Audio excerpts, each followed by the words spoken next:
Welcome to the channel. In this video, we are going to cover direct and indirect speech of narration.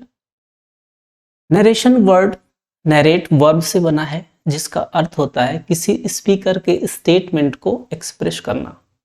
जब हम speaker के statement को उसी के शब्दों में एक्सप्रेस करते हैं तो उसे डायरेक्ट स्पीच कहा जाता है, जबकि उसके स्टेटमेंट को अगर हम अपने वर्ड्स में एक्सप्रेस करते हैं तो उसको इनडायरेक्ट स्पीच कहा जाता है। चलिए सेशन की शुरुआत करते हैं।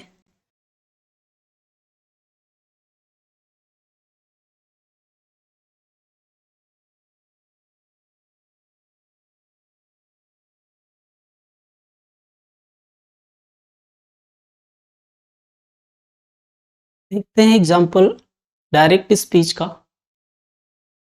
आई said to him you are my friend. यहाँ पर स्पीकर के स्टेटमेंट को जैसा उसने बोला है वैसा ही लिखा गया है, यू आर माई फ्रेंड। ये स्टेटमेंट इस स्पीकर का है, जैसा उसने बोला वैसा ही लिखा गया है, इसलिए इसको हम डायरेक्ट स्पीच बोलेंगे। इनडायरेक्ट स्पीच क्या होता है? जब हम स्पीकर के स्टेटमेंट को अपने वर्ड्स में एक्सप्रेस करते हैं, जैसा कि यहाँ पर एग्जाम्पल दिया हुआ है, I told him that he was my friend. उसका स्टेटमेंट यहाँ पर इनडायरेक्ट स्पीच में लिखा गया है। दो बातें और इस पे जानने वाली हैं। जो डायरेक्ट स्पीच होता है वो दो भागों में बटा होता है।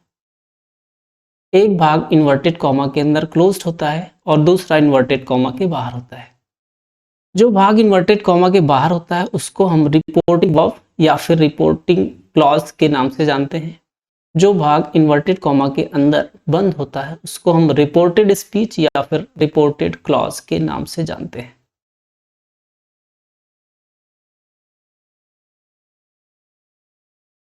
आगे देखते हैं हमको डायरेक्ट से इनडायरेक्ट स्पीच में चेंज कैसे करना है। सबसे पहले हम देखेंगे असर्टिव सेंटेंसेस को कैसे चेंज किया जाएगा। पहला जो चेंज है वो रिपोर्टिंग वर्ब में ही चेंज होता है।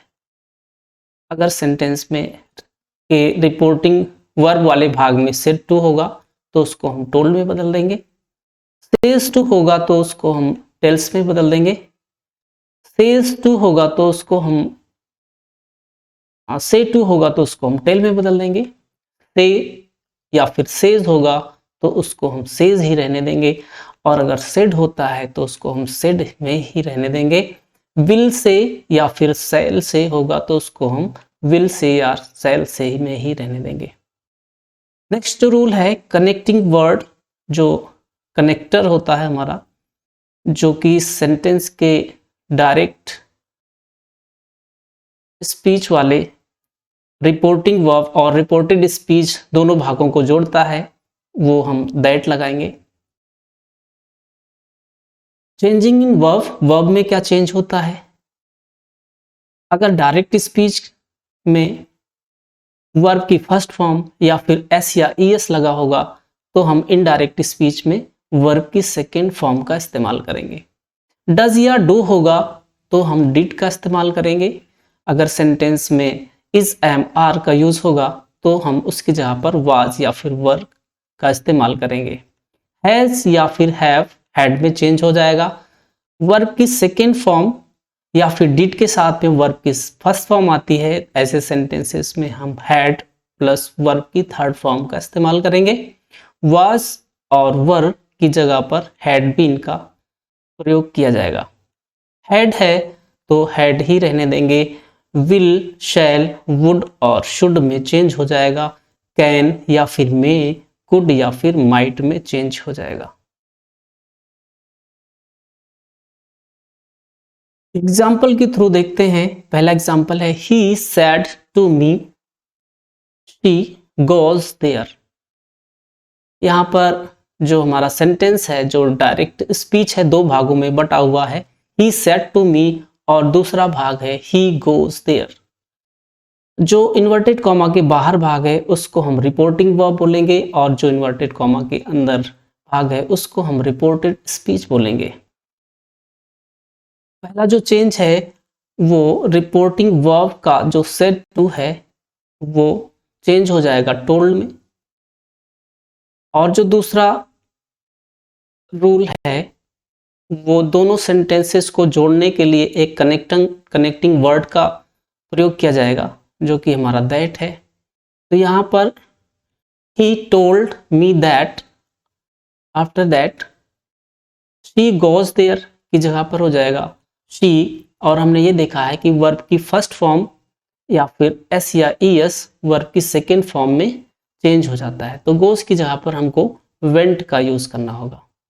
सेंटेंस हमारा चेंज हो गया डायरेक्ट से इनडायरेक्ट स्पीच में। He told me that she went there, दोनों के अर्थ को क्लियर करेंगे। उसने मुझको बोला कि वो वहां जाती है। इस सेंटेंस को इनडायरेक्ट स्पीच में ऐसे बोला जाएगा, he told me that she went there, उसने मुझे बताया कि वो वहां जाती थी। They said to me, boys are laughing. Said to हमारा रिपोर्टिंग वर्ब चेंज हो जाएगा टोल्ड में, कनेक्टिंग वर्ड दैट लग जाएगा।